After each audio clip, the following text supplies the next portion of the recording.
Before this story begins, I ask you for one simple thing: listen carefully, and not with the part of you that expects noise or sudden fear, but with the quieter part, the one that notices when a place feels wrong for reasons it cannot explain. Every land has such places. Corners of the world where silence lingers too long, where paths hesitate, or even the air seems to pause before letting you pass. Most people feel it and move on. A few feel it and look closer. This story belongs to one of those few. What you are about to hear is not a tale of heroes or monsters. There are no battles to win, no evil to defeat. There is only attention, responsibility, and the slow realization that some forces do not want worship or fear. They want to be acknowledged and then left alone. The narrator of this story did not seek the forest. He did not chase mystery or hunger for danger. He arrived the way most people arrive, at the edge of the unknown, through curiosity disguised as coincidence. A letter. A journey. A place that felt familiar long before it should have. And from that first step, something ancient began. Listening, you may notice as the story unfolds that time behaves strangely. Days blur. Nights stretch. Memory becomes unreliable. That is not a mistake. Some places do not exist in straight lines, and some truths cannot be approached directly. They must be felt, circle by circle, until understanding becomes unavoidable. As you listen, you may find yourself questioning the narrator's choices. You may wonder why he stays, why he doesn't leave, why he continues listening when forgetting would be easier. That discomfort is intentional. Horror does not always live in screams or shadows. Sometimes it lives in responsibility, the quiet terror of realizing that walking away might cause more harm than staying. This story is meant to unfold slowly. Let it. Do not rush it. Let the silences breathe. Let the moments linger. If you are listening late at night, you may feel as though something in the room has shifted. If you are listening alone, you may feel briefly accompanied. These sensations are harmless. They are echoes of attention, nothing more. When the story ends, there will be no clear victory. Only an understanding. And perhaps, a question you did not expect to carry with you afterward. Some mysteries are not meant to be solved, some boundaries exist for a reason, and some stories do not end loudly, they end the way this one begins, with someone listening, and something ancient deciding whether to answer. And now, if you're ready, let the story begin. The train slid into the station at dusk, its brakes screaming like something alive resisting the end of a long chase. I pressed my forehead against the cold glass and watched the platforms of Eastern Europe unfold, stone soaked in centuries, lamps glowing weakly against a sky the color of old bruises. The town's name was posted on a rusted sign I couldn't pronounce, its letters chipped as if someone had tried to erase it and failed. When the doors opened, a wind carried the scent of wet iron and pine, and with it a sensation I couldn't name, only that it had been waiting. I was here because of a letter. It had arrived 3 weeks earlier, folded with a care that felt deliberate, addressed in a hand both elegant and uncertain. No return address. No stamp from a modern office. Just my name written as if the writer had practiced it for years. Inside, a brief request: my expertise, my discretion, my willingness to travel. The signature was a crest I recognized from a marginal note in an old archive, an estate long abandoned, a family long rumored to be extinct. I had told myself it was a prank, a curiosity, a chance to disappear into research for a while. That lie lasted until the moment I stepped off the train and felt the ground accept my weight as though it had been measured for me. The station was nearly empty. A single porter watched me with eyes too pale for the lamplight, then looked away when I met his gaze. I asked him for the inn mentioned in the letter. He hesitated, lips parting as if to speak, then shook his head and pointed up the hill instead. His finger trembled. I thanked him and turned to follow the narrow road that climbed between blackened houses whose windows reflected the lamps without ever showing what lay inside. The road rose sharply, winding through trees that leaned close enough to brush my coat. Their branches murmured, a dry, patient sound. At intervals, stone markers stood half swallowed by moss, each carved with a symbol I didn't recognize but felt I had seen before, somewhere between a warning and a promise. My phone lost signal within minutes. When I checked the time, it refused to update, the screen dimming as if offended. At the crest of the hill, the estate emerged without drama. No towers, no theatrics. Just a long, low structure of dark stone, its windows narrow and unlit, its roofline uneven as if it had been rebuilt more than once by hands that didn't agree. A gate stood open. Beyond it, a path of pale gravel led to the door. I paused, listening. The forest behind me exhaled. I knocked. The sound was absorbed. After a moment that stretched, the door opened on its own, revealing a hall lit by candles placed at irregular intervals, their flames steady despite the draft I felt against my skin. A woman stood within, tall and severe, her hair bound tight. She did not smile. "You arrived earlier than expected," she said in careful English, her accent smoothed by practice. "That is fortunate." She took my coat without asking, her fingers cold but dry. As she led me inside, the door closed softly behind us. I noted, with an odd flicker of unease, that it made no sound at all. The hall smelled of old paper and resin. Shadows clung to the ceiling. Portraits lined the walls, their subjects staring not outward but slightly aside, as if watching something just beyond the frame. I felt the urge to turn and check the space behind me, resisted it, and followed the woman into a smaller room where a fire burned low. A table had been set for one. "You must be tired," she said. "We will speak after you eat." I wanted to ask who we were, but the question dissolved before it reached my mouth. Hunger had arrived suddenly, sharp and insistent. As I sat, I noticed the cutlery bore the same crest as the letter in abstract, not that made my eyes ache if I focused too long. The food was simple, hearty, and tasted of nothing I could place. I ate quickly, aware of being watched without ever seeing a watcher. When I finished, the woman collected the dishes and gestured for me to follow. We passed through corridors that seemed to rearrange themselves when I wasn't looking, doors opening onto rooms that felt used but unoccupied. At one intersection, a mirror stood tall and narrow. As I passed it, my reflection lagged a heartbeat behind, then caught up. I did not stop. She led me to a guest room at the far end of the house. The bed was narrow but clean. A candle burned on the desk beside a stack of papers bound with twine. "Rest," she said. "You will need clarity." "Who sent the letter?" I asked. She paused, her hand on the doorframe. "Someone who remembers you." The door closed. I slept badly, dreaming of trains that never reached their stations and forests that counted my steps. When I woke, the candle had burned down to a stub, and dawn filtered weakly through the window. I went to the desk and untied the twine. The papers were copies, old land records, church registers, personal letters, each bearing my handwriting. I laughed, once, softly. It sounded wrong in the room. There were dates I recognized from my own notebooks, phrases I had used in lectures, arguments I had made and abandoned. And threaded through them all was the crest, stamped lightly, as if pressed by a hand that didn't need ink. At the bottom of the stack lay a map of the surrounding forest, its edges worn. A path was marked from the estate to a clearing deep among the trees. Someone had written a single line beside it. "This is where it listens." A knock came at the door. The woman stood there again, her expression unchanged. "You should not go into the forest alone," she said. "I wasn't planning to," I replied, though the words felt untrue as soon as I spoke them. She inclined her head. "Good." We walked together down to the hall. The house seemed brighter by day, but only in the way a bone is bright when scraped clean. At breakfast taken in silence, I noticed a second place set at the table. The chair was empty. The woman did not sit. "Who else is here?" I asked. She looked at the empty chair. "Those who need to be." Afterward, she brought me to a study overlooking the slope. Shelves climbed the walls, heavy with volumes whose spines were blank. A man stood by the window, his back to us. He turned when we entered, and my breath caught, not because of his appearance, but because of the familiarity of it. He was my height, my build, my age. His eyes, when they met mine, held a patience I had never possessed. "You came," he said. "I hoped you would." "Who are you?" The question shook. He smiled, gently. "I am what remained." The woman closed the door behind us. Outside, the forest stirred, and somewhere deep within it, something shifted its attention. The man's presence unsettled me in a way I could not explain without sounding foolish. He did nothing overtly strange. He did not threaten or gesture or raise his voice. He simply stood there, hands folded loosely behind his back, as if waiting for a thought to finish forming inside my head. "You look surprised," he said. "You shouldn't be." "I don't remember inviting you to resemble me," I replied, attempting humor and failing. His smile deepened, not amused, but approving.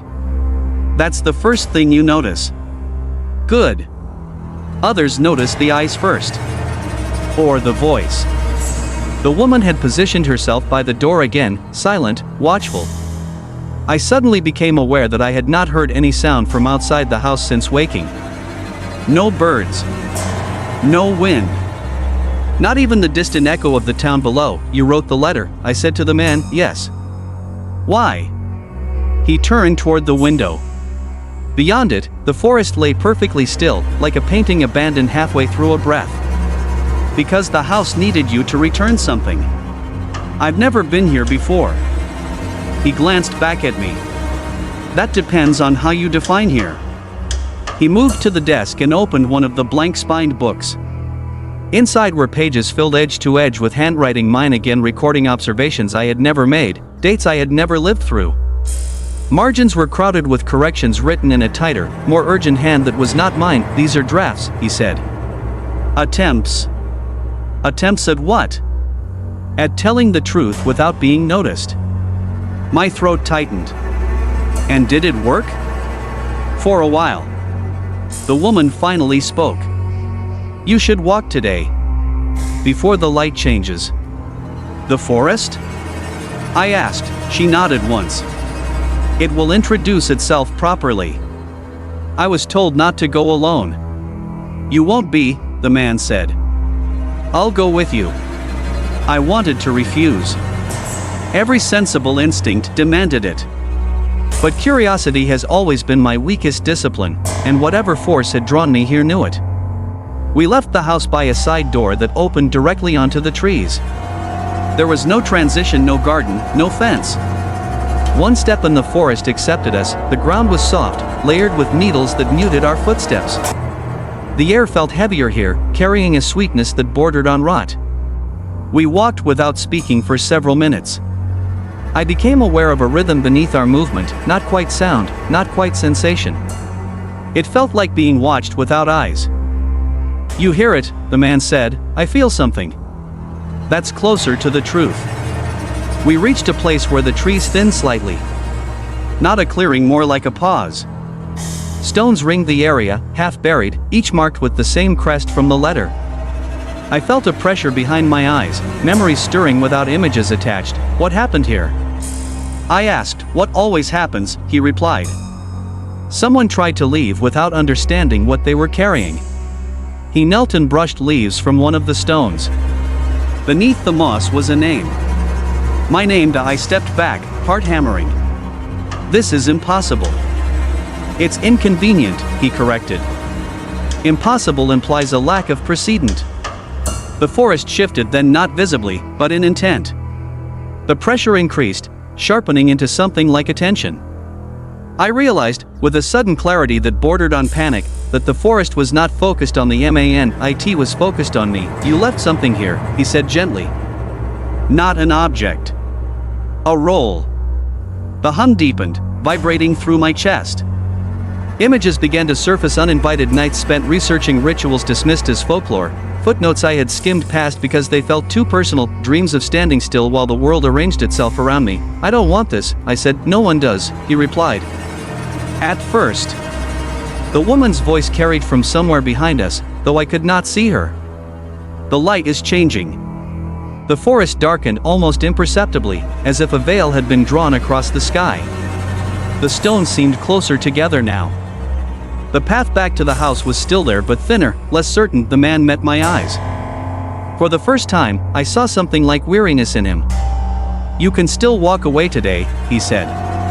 But if you do, it will follow you. Slowly. Patiently. And if I stay? Then it stops hunting, he said. And starts listening. The hum softened, waiting somewhere far off. A branch snapped, not from movement, but from decision. The decision was not made all at once. It settled over me gradually, like dusk inevitable by the time I noticed it. I did not say yes, and I did not say no. I simply followed them back toward the house, and the forest allowed it, branches parting with a courtesy that felt earned rather than granted. The man walked beside me without hurry. I tried to study him more closely, searching for a difference I could name, but the resemblance refused to resolve into anything simple. He moved the way I moved when thinking, paused where I would pause, even breathed in rhythm with my steps. It was like watching a memory reenact itself with better posture. When the house came back into view, I felt an unexpected relief, followed immediately by disappointment. The structure looked unchanged, yet I had the unsettling impression that it had grown more aware of me. The door opened before we reached it. Inside, the air was warmer. The woman had already lit more candles, their flames arranged in a pattern that suggested care rather than decoration. She looked at my face once, then nodded slightly, as if confirming something. "You felt it," she said. "Yes," I replied, then stopped. The word felt inadequate. "It noticed me." The man smiled faintly. "That's one way to describe it."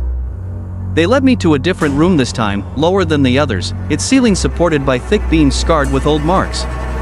A table stood in the center, bare except for a small wooden box. The crest was carved into its lid, worn smooth by handling. "You should open it," the woman said. "I don't think I should," I answered. The man tilted his head. "You already have." The words made no sense until I realized my hands were resting on the box. I hadn't noticed reaching for it. When I lifted the lid, there was no dramatic reveal, no relic, no weapon, no obvious threat. Inside lay a stack of thin notebooks, their covers cracked with age. I recognized them instantly. They were mine, not metaphorically. Literally. I picked one up, feeling the familiar indentation along the spine where my thumb always pressed. The first page held my handwriting, dated nearly 15 years earlier, from a period of my life I remembered clearly, except I had no memory of writing these words. They described the forest, not this forest specifically, but a theory I had once flirted with and dismissed, that certain places function as thresholds, not between worlds in a fantastical sense, but between states of attention. Places that required witnesses to remain stable. Places that selected those witnesses over time. My pulse quickened as I flipped pages. Margins filled with doubts, revisions, moments of fear disguised as skepticism. And then, near the end, entries became fragmented. Short. Urgent. References to dreams, to doubling, to the danger of leaving before the role was complete. I closed the notebook. "This isn't possible," I said again, though the word had already lost authority. "You came close once," the man said quietly. "Close enough that it marked you. But you stepped away before it finished the work." "And you stayed?" I asked. "Yes."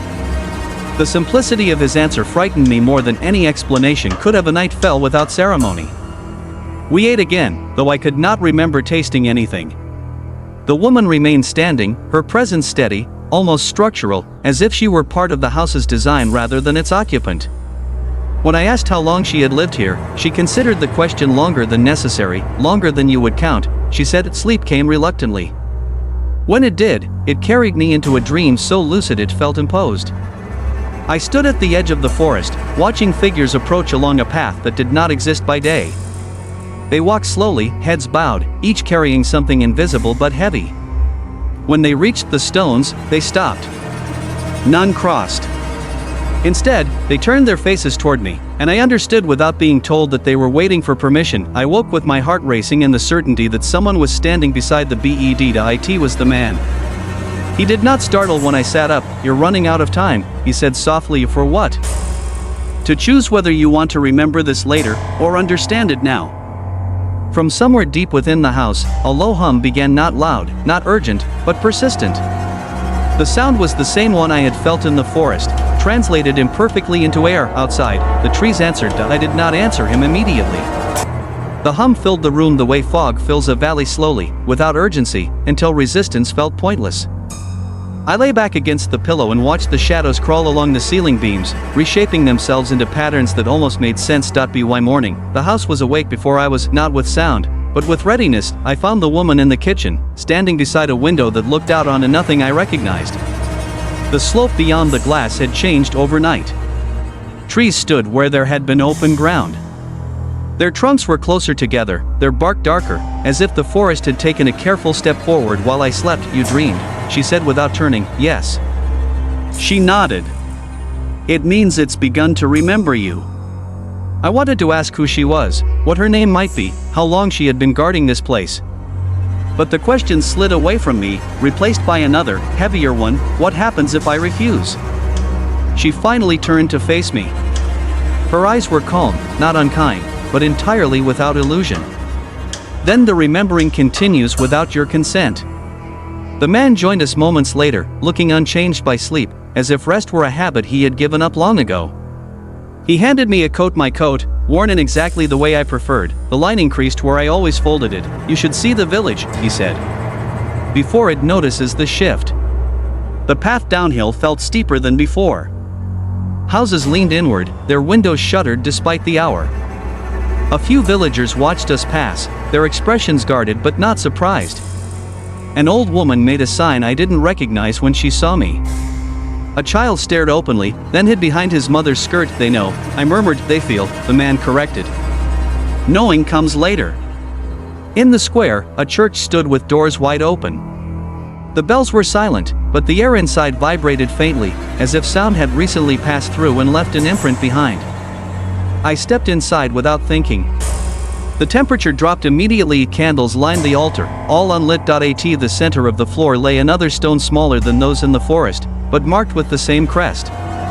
I felt the pressure behind my eyes again, sharper this time, accompanied by a brief, disorienting sense of déjà vu so intense I staggered. The man steadied me. "Careful. This place remembers you faster than the others." "I've never been here," I said, though even as I spoke, images flickered me standing in this exact spot, years ago, arguing with someone whose face I could not see. "You were," he replied. Briefly. Enough to leave an impression. Outside, the sky darkened abruptly. Clouds gathered with unnatural speed, flattening the light into something dull and oppressive. The villagers began closing doors. Windows shuttered. The square emptied in minutes. "What's happening?" I asked, the woman's voice carried from behind us. "The forest is correcting the distance." A low sound rolled through the ground, not quite a tremor, more like a deep breath taken by something vast. I felt it in my teeth, my ribs, the soft places behind my knees. The man met my gaze. For the first time, there was urgency in his eyes. "If you're going to leave, it must be today. And if I don't? Then you begin to stay." The hum rose, no longer content to remain subtle. It threaded itself through thought and memory, tugging gently, insistently, toward alignment. I realized then that the choice was not between staying and leaving. It was between understanding and being carried. Thunder broke overhead, though no lightning followed. From the edge of the village, the forest advanced, not visibly, not dramatically, but undeniably closer than it had been that morning. The house waded uphill, doors opened, so did the path into the trees, and for the first time since arriving, I understood why the letter had felt less like an invitation and more like a reminder. The tension did not break after that day. It settled into me instead, threading itself through ordinary moments until nothing felt ordinary anymore. By evening, the storm had passed without rain. The clouds thinned reluctantly, leaving the sky bruised and low. We returned to the house in silence. I noticed then that the path back felt shorter, as if distance itself had begun cooperating with intent. The door closed behind us with that same soundless finality, and I felt a strange relief, as though something outside had been kept from crossing in with us. The woman lit lamps as dusk thickened. Their glow revealed details I had not seen before, scratches along the walls at shoulder height, symbols carved into doorframes and later painted over, the faint outline of hands pressed into the stone near the stairs. None of it looked accidental. The man stopped at the base of the staircase. "Tonight," he said, "you should listen more than you speak." "I've been listening since I arrived," I replied. He looked at me for a long moment. "Not to us. I was given a room I hadn't slept in before. Smaller. Deeper in the house." The window looked directly toward the forest, unobstructed, as if the house itself wanted nothing between us. I sat on the edge of the bed and waited for sleep, but sleep did not come. Instead, memories surfaced that did not feel like memories. I saw myself younger, standing in a library late at night, tracing a symbol in the margin of a forbidden text. I felt the certainty I had felt then, the dangerous confidence of someone who believes understanding alone is protection. I remembered stopping, not because I had reached the end, but because something in me sensed that going further would require a cost I wasn't ready to name. The hum returned, faint but unmistakable. The it seemed to come from the walls, the floor, the space between breaths. I stood and approached the window.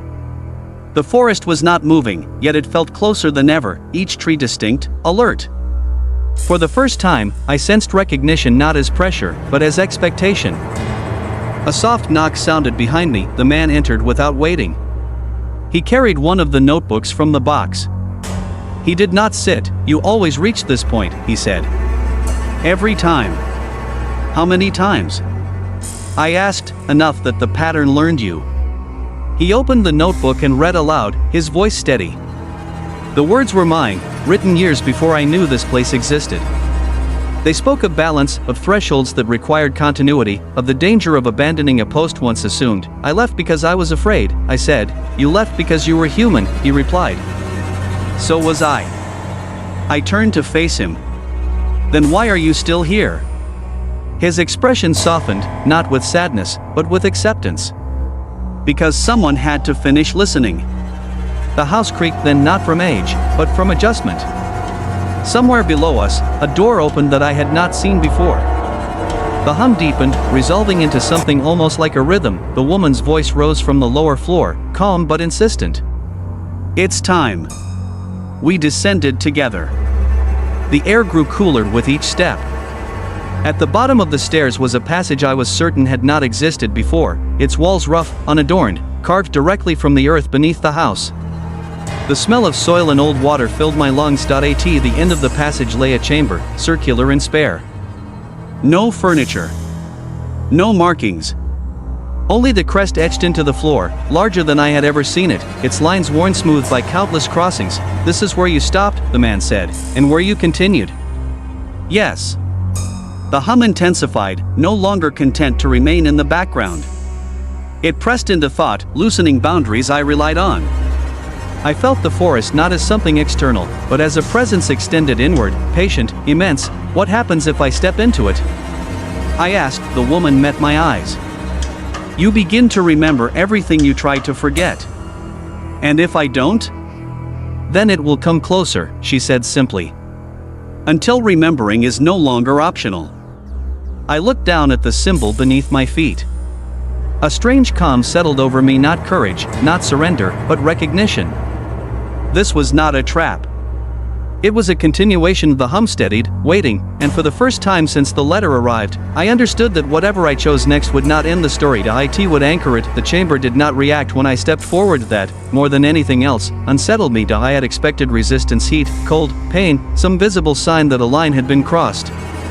Instead, the moment my foot touched the carved symbol, the hum softened, as if pleased, and the space around us seemed to widen.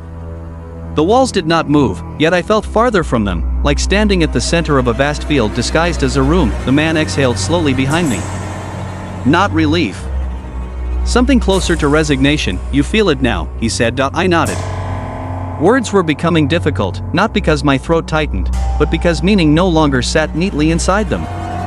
Sensations overlapped, memory bleeding into perception, thought echoing before it finished forming. The floor beneath my feet warmed, not with heat but with familiarity. Images rose without warning, the forest in different seasons, paths opening and closing, figures approaching the stones and stopping, turning away, forgetting. I was there for all of it, sometimes watching, sometimes standing in the center, sometimes absent yet implied. I staggered, and the woman's hand steadied my arm. Her grip was firm, grounding. "Breathe," she said quietly. "Don't try to hold everything at once." "I've been here," I whispered. "Yes," she replied. "And not." The room darkened, not because the light failed, but because my attention shifted inward. I felt the house above us, its beams, its walls, its careful architecture, not as shelter, but as an extension, a deliberate shape grown around a need. Beyond it, the forest pulsed, no longer distant, no longer separate. I understood then that the hum was not sound, it was alignment. The man stepped closer, standing just outside the symbol. For the first time, he did not mirror my posture. He looked tired. "This is where we diverge," he said. I turned to face him. "You said I could still leave." "You can," he answered. "Physically." "And you?" A pause. "A fraction too long." "I already did," he said softly. "Once." The realization struck with quiet force. He was not a guide leading me forward. He was a remainder, what was left behind when I had stepped away years ago. A continuity maintained in my absence. "You're not meant to stay," I said. A faint smile touched his mouth. "Neither were you." "At first." The hum deepened again, pressing gently but insistently. The symbol beneath my feet seemed to sink, or perhaps I was sinking into it. The forest surged closer, not invading, not demanding, simply ready. From somewhere above, the house creaked in response. "What happens to you?" I asked. He looked past me, toward the place where walls ended and intention began. "I'll be released," he said. "Not erased. Just redistributed." The woman stepped back, giving us space. Her eyes held something like respect. I closed my eyes and remembered, not everything, never everything, but enough. The first time I had felt the pull of a place like this. The fear disguised as logic. The decision to walk away and let time blur responsibility into theory. The quiet relief of forgetting. When I opened my eyes, the chamber felt smaller again. "I'll stay," I said, not as surrender. As correction. The man nodded once, deeply. The hum eased, settling into a steady presence that no longer pushed. The symbol dimmed, its work complete for now. Above us, the house exhaled. Beyond it, the forest listened, and somewhere between those two truths, something ancient adjusted its balance, not in triumph, not in hunger, but in acknowledgement. For the first time since I arrived, the silence that followed did not feel like a warning. It felt like a beginning. The change did not announce itself. It revealed itself in small corrections. Doors that had once stuck now opened smoothly. Floorboards that used to creak fell silent beneath my steps. The house was learning my weight, my rhythm, the exact pause I took before turning corners. I noticed it the way one notices being watched without proof, but with certainty. The man was gone, not absent in the way someone leaves a room, but absent in the way a shadow disappears at noon. There was no sense of loss exactly, only a thinning, as if space had reclaimed something it had been holding too tightly. When I asked the woman where he was, she did not answer directly. "He's no longer needed to stand apart," she said. "Neither are you."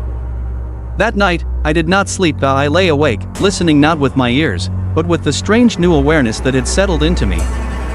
The hum was no longer external. It moved with my thoughts, rising when attention drifted, easing when focus returned.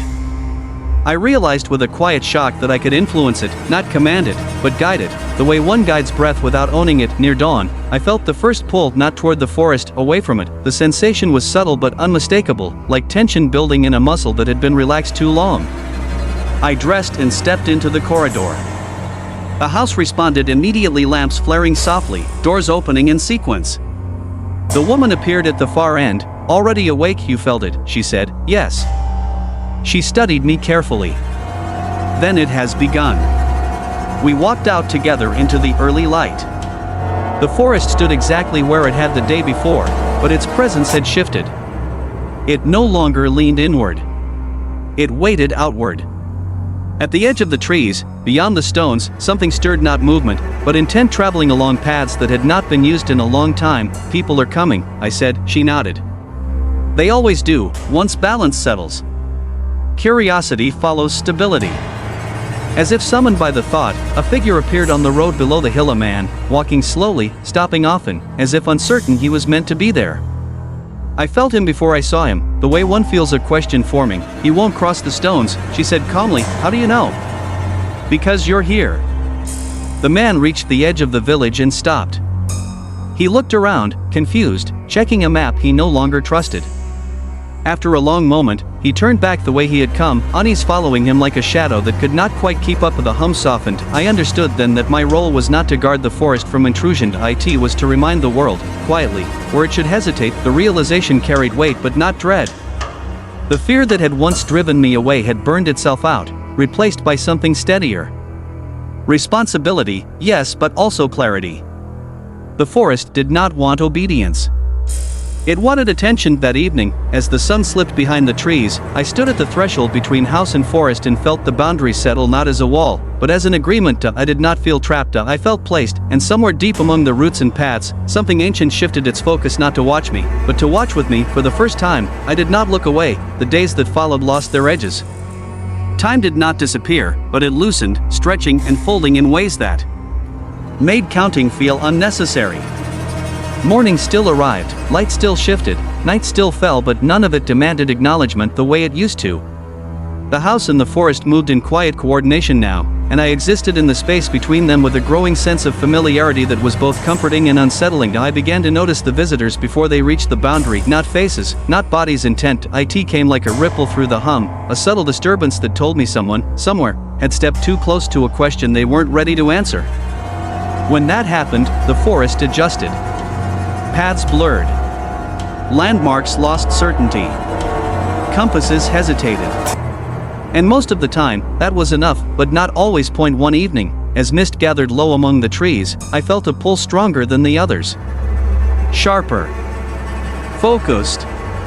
Someone was coming with purpose rather than curiosity, driven by something heavier than chance. I stood at the edge of the stones as the forest darkened around me. The woman remained by the house, watching, trusting. She no longer guided me. She no longer needed to. The figure emerged from the trees just before full dark, a man, middle-aged, carrying equipment that clinked softly as he walked. His movements were careful, deliberate. He had learned how to walk without announcing himself. That alone worried me. He stopped when he saw me. Relief crossed his face, quickly masked. I knew there was someone here, he said, voice low. I've been tracking this place for weeks. You shouldn't be, I replied. He smiled thinly. That's what everyone says about things they don't understand. The hum tightened, coiling gently but insistently. I felt the forest's attention sharpen, not in anger, but in assessment. What are you looking for? I asked. Proof, he said without hesitation. Patterns. Anomalies. Places where the rules bend. They don't bend, I said. They wait. He took a step closer. The stones did not stop him physically, but the air thickened around his boots, resistance blooming like pressure underwater. He faltered, just slightly, then steadied himself. You're part of it, he said, eyes narrowing. You're how it hides. I felt no urge to deny it. Yes, I said. The honesty unsettled him more than any threat could have. His confidence wavered, then hardened. Move, he said. I won't hurt you. The forest responded before I could. The hum deepened, not louder, but broader, filling the space with weight. Memories brushed against me, others like him, arriving with certainty, leaving with questions that followed them for the rest of their lives. You already are, I said quietly. Just not the way you think. He tried to step forward again. This time, the stones remembered. The ground did not open. No roots grabbed him. Nothing dramatic occurred. Instead, his momentum drained away, purpose unraveling like thread pulled from a sleeve. He blinked, confused, then looked around as if seeing the forest for the first time. What was I doing? He asked. The question hurt more than anger would have. Going somewhere you don't need to be, I replied. He looked at me, really looked, as if searching for familiarity. For recognition. Finding none, he turned slowly, unease settling into his posture, and walked back the way he had come. By the time the trees closed behind him, he was already forgetting details, maps, notes, reasons. The hum eased. I stood there long after he was gone, listening to the forest settle back into itself. There was no triumph in what had happened. Only confirmation. When I returned to the house, the woman was waiting. You did well, she said. I didn't do anything, I replied. She smiled faintly. Exactly. That night, I dreamed without images, only sensation. Balance restored. Attention shared. A role no longer resisted, but inhabited, and when I woke, the forest was quiet, not empty. Content. The forest changed its tone after that, not in any way I could explain to someone who hadn't learned how to listen the way places listen. It was subtler than sound, deeper than sight. The hum shifted register, like a thought reaching a conclusion and deciding not to speak it aloud. I noticed it first in myself. I began to wake moments before dawn, not because of light or noise, but because something had already completed a circuit around the house. A checking. A confirmation. Each time, I felt a faint pressure behind my sternum, followed by calm. Whatever balance I had stepped into was now actively maintained, and I was part of that maintenance. The woman noticed the change too. You're starting to anticipate, she said one morning, handing me a cup of tea I hadn't asked for but wanted all the same. That's the dangerous part. Dangerous for whom? I asked. For you, she replied. For the forest, anticipation is natural. That day, the pull came earlier than usual. It was not a visitor approaching the boundary, not curiosity brushing against the stones. This was something different, diffuse, unfocused, like pressure spreading across a wide area rather than converging on a single point. I stepped outside and felt it immediately. The forest was not responding to an intrusion, it was responding to absence. There's a gap, I said aloud. The woman stood beside me, her gaze fixed on the trees. Yes. Where? She shook her head. Not where. When? The hum tightened, not with urgency, but with imbalance. Images flickered at the edges of my awareness, paths overlapping incorrectly, stones remembered out of order, a hesitation in the rhythm that should not exist. I realized then that the forest did not only mark space to it mark sequence. Something had disrupted that sequence elsewhere, far beyond the hill, far beyond the village. And because places like this do not exist alone, the disturbance had echoed here. What do we do? I asked. For now, she said, we wait and observe. But waiting was no longer passive for me. As evening approached, the pull sharpened into direction. I knew without knowing how that I was meant to walk. Not deep into the forest, not toward the stones, but along a narrow trail that had not existed the day before. It threaded sideways through the trees, skirting the boundary rather than crossing it. The woman watched me prepare. You don't have to go, she said. I do, I replied. And for the first time, the certainty frightened me. The forest opened without ceremony. The path was clear but uneasy, as if it disliked being used for this purpose. I walked for what felt like hours, though time had become an unreliable measure. The hum guided me, adjusting with each step, tightening when I strayed, easing when I aligned. I reached a place where the trees bent inward, forming a shallow hollow. At its center stood a figure, not standing, waiting. A young woman, no older than 20, dressed for travel but worn by it. Her eyes were wide, unfocused, darting from tree to tree as if expecting pursuit. When she saw me, relief crashed through her so forcefully I felt it resonate through the hum. Thank God, she said. I thought I was alone. You're not, I replied carefully. She laughed, brittle. I don't even know how I got here. I was hiking, there was a path, and then there wasn't, and everything started feeling wrong. Like I was walking inside someone else's thought. The description was uncomfortably accurate. You shouldn't stay here, I said. Her expression shifted. You sound like the others. Others? She hesitated. I heard voices earlier. Not speaking to me. Speaking around me. Like I wasn't supposed to understand them. The hum trembled. She had gone somewhere she wasn't meant to, and worse, she had listened too well. I can help you leave, I said. She nodded immediately. Please. As I turned to lead her back along the path, the forest reacted, and not aggressively, correctively. The air thickened, and the path blurred at the edges, resisting us both. I felt a sharp pressure behind my eyes, the forest pushing back, questioning the removal. For a brief, terrifying moment, I understood that balance was not always maintained by mercy. She doesn't belong here, I said aloud, planting my feet. The hum wavered, then settled. The pressure eased just enough to allow movement. We walked in silence after that.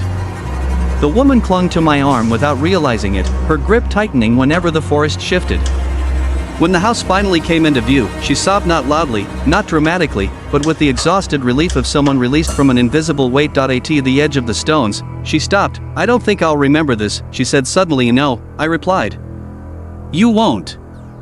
She looked at me, eyes clearer now. Will you?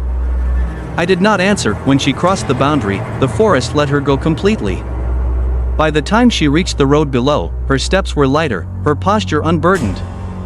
She never looked back. The hum quieted, but not entirely. As I returned to the house, I understood what had changed. My role was no longer limited to refusal. Sometimes, balance required release, and that realization carried a weight I had not yet learned how to bear. The forest did not resist what came next. That was how I knew the end was nearer. The hum, which had once guided and corrected, began to thin, not weaken, but stretch, as if its attention were being pulled too far in too many directions. Balance was no longer settling. It was being spent. I felt it first at night. Dreams returned with images, this time too clear, too sharp. Paths collapsing behind me as I walked them. Stones cracking, not breaking, but forgetting why they had been placed. Faces at the edge of the trees, watching not with fear or curiosity, but expectation. I woke each time with the same certainty tightening around my ribs. Something had begun that could not be held indefinitely. The woman noticed my silence. You're carrying too much, she said one evening as we stood at the threshold, watching fog gather among the trees. This place was never meant to be held by one voice alone. There was only ever one, I replied. She looked at me then with something like sorrow. No. There were many. Just not at the same time. That night, the pull returned stronger than it ever had, not directional, not focused, but everywhere at once.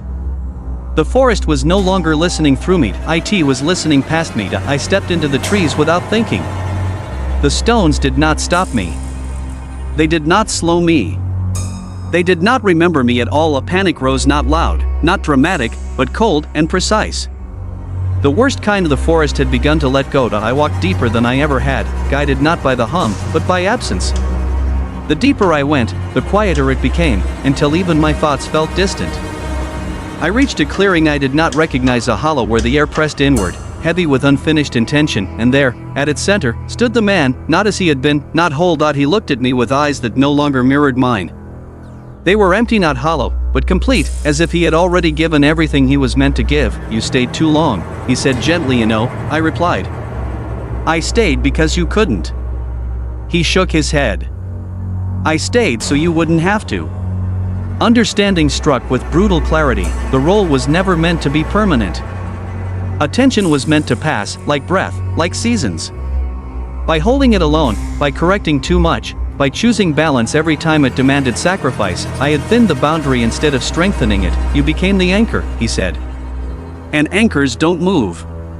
The forest shuddered, not violently, but deeply, like something exhaling for the last time after holding its breath too long. Paths unraveled around us. Trees lost their alignment. The hum fractured into echoes that could not agree with one another. What happens now? I asked. He looked past me, toward a future I could not feel anymore. Now it closes. The ground beneath my feet warmed, then cooled, sensation draining away piece by piece. I realized then that the forest was not taking me to it, was releasing itself from me. Images flooded in, every visitor turned away, every path blurred, every correction made in the name of balance. All of it rushed back at once, not as memory, but as weight. Too much for a single point to hold. I can fix this, I said, though even as I spoke, the words felt like an old habit clinging to relevance. No, he replied softly. But you can finish it. The forest did not collapse. It simplified, paths closed permanently. Stones sank into the earth, their purpose fulfilled. The hum faded not into silence, but into something indistinguishable from the ordinary sounds of wind and leaves.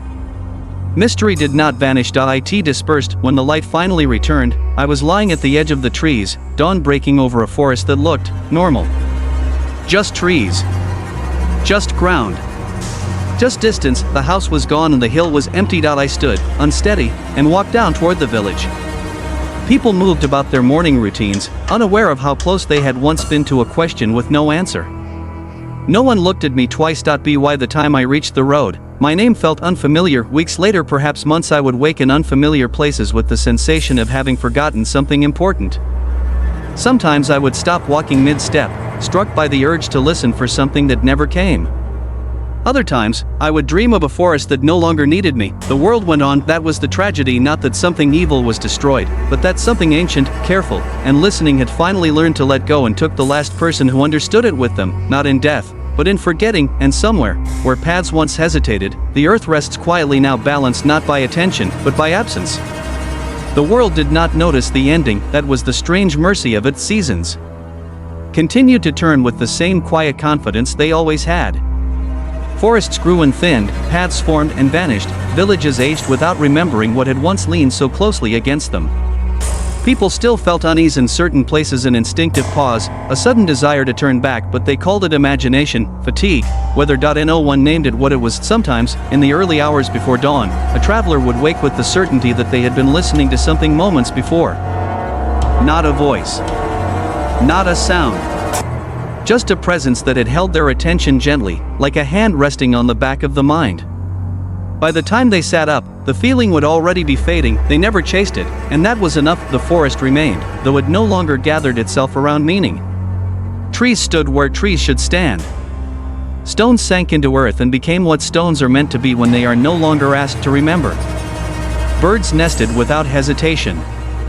Wind moved freely, uncorrected. Balance did not disappear. It simplified. As for the one who had stood between listening and forgetting, traces lingered in quieter ways. A book left unfinished. A margin filled with careful handwriting that no longer matched its author.